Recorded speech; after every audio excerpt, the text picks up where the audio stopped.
Hello Crows, today I want to talk about my hopes for this dark fantasy RPG being made by Republic Games. For those of you who do not know, Republic Games is working on a dark fantasy project that has character creation, choices and consequences, companions, some kind of morality system, and it aims to harken back to the golden era of RPGs. Creating your own character, having companions, choices and consequences, that's 3 for 3 for me. And to have someone like Chris Avallone and Adam Williams working on this project together, it is very intriguing because they are known for creating very in-depth narratives. There is a really good chance that I am probably going to love whatever they create.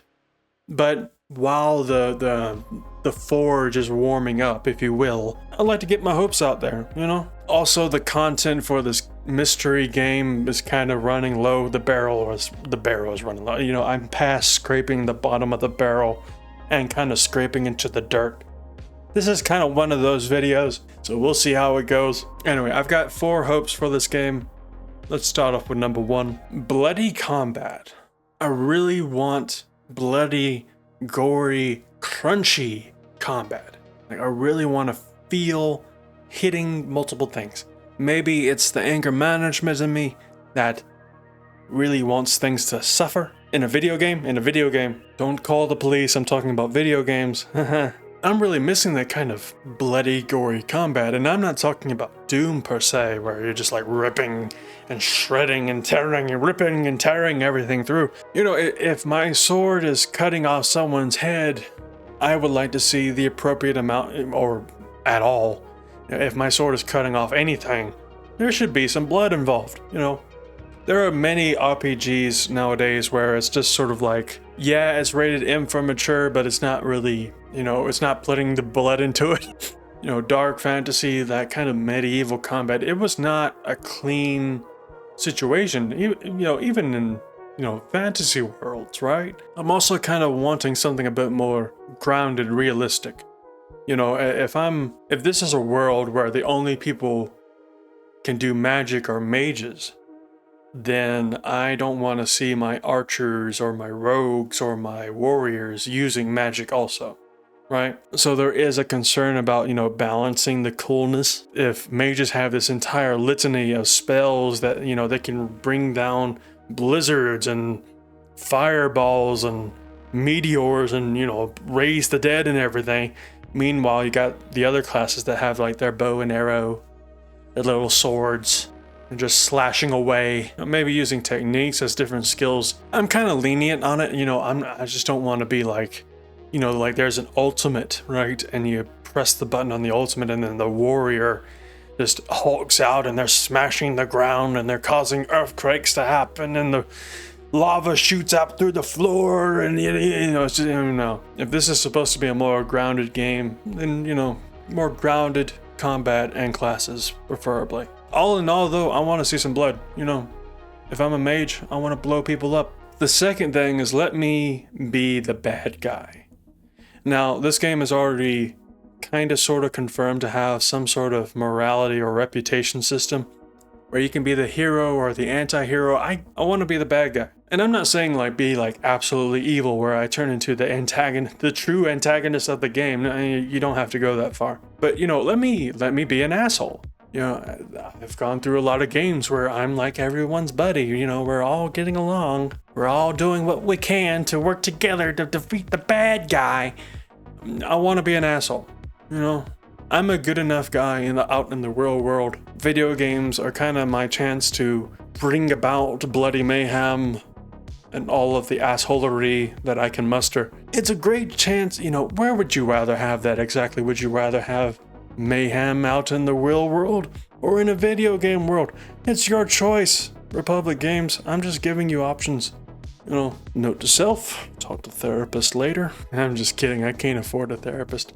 Anyway, number 3, no Disney villains, right? I'm seeing a lot of villains that are evil for the sake of being evil. The greatest offense has to be Dragon Age the Veilguard, like with Elgar'nan and Gillenade. They were cool characters. They had some very cool lore behind them. You also had the Venatori there, which were evil blood mages. It's a matter of I don't want to come across a situation where I'm like, Why are those people evil? Because they worship evil gods. Well, why are those gods evil? Because they use evil magic. No. And look, I'm not saying that it has to be so dark that the antagonist is some kind of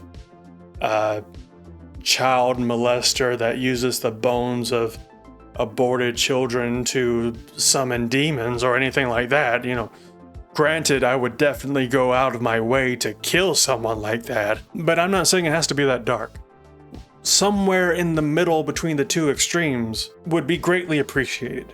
And number 4, this one's really controversial given nowadays. Nowadays in RPGs, it's kind of expected to have an open world of some kind. Like ever since Skyrim, it's just been, open world this, open world that. And even beyond RPGs, you're getting open worlds across many other genres. And to a point, it makes sense. If you have the means and the budget to do so, why not do an open world? But I feel like in the effort in doing so, I'm kind of slipping into another topic for a video. But anyway, I feel like we're kind of losing the appreciation we used to have for limited level design, if that makes sense. For example, save points. Save points were a very crucial component to level design. You based almost everything around them. So the lead up to them, the lead away from them, and everything in between was carefully crafted and considered. Anyway, the point I'm trying to make is that in the arena of RPGs where just about all of them are open world,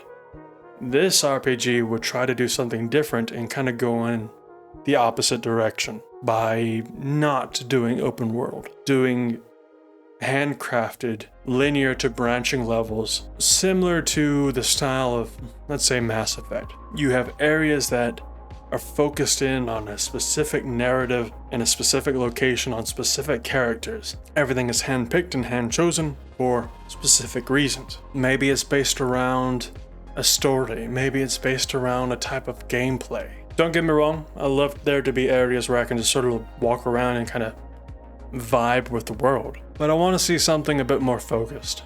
I'm not looking for...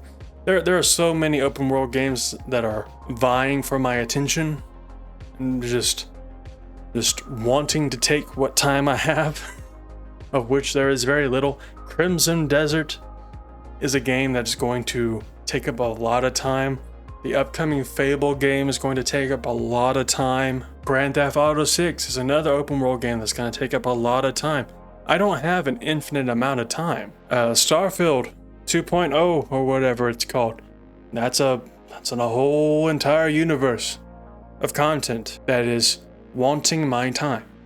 Unfortunately, our time is not infinite. Otherwise, I would play all of them. I can't remember the last time I touched Starfield. I enjoyed The Outer Worlds 2 for about a week, and then I haven't touched it. I see it right now. It's over there on the shelf, judging me harshly, as it should. But, it kind of is what it is. I want to see something different. I want to see unique and intriguing level design.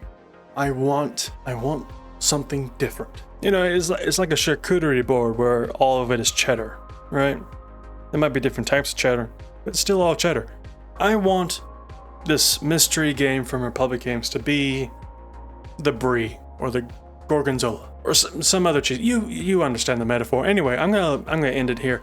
Thank you for watching this far. Thank you for falling down this rabbit hole with me. It has been an absolute interesting conversation into the microphone. Yeah, okay, so yeah. Hopefully we'll see this game revealed in most of its glory sometime this year.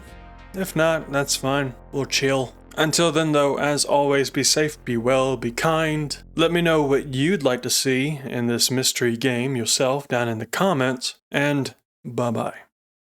Massive shout out to Solitary Warcry, our very first Support Crow Supreme Corvid member. I am not worthy of your generosity, but I appreciate it nonetheless. And if any of you would like a shout out, feel free to peruse membership options down below. And to you, my beloved Supreme Corvid, have a pleasant day.